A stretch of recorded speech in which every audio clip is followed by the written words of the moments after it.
má em thêm hồng, làm ngày bay đã yêu tóc em.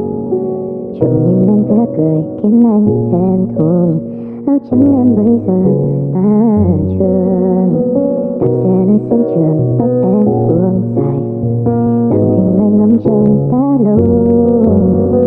Người ngẩn ngơ đứng nhìn anh rơi nụ cười, rồi em sao xuyên chẳng nghe vu vơ.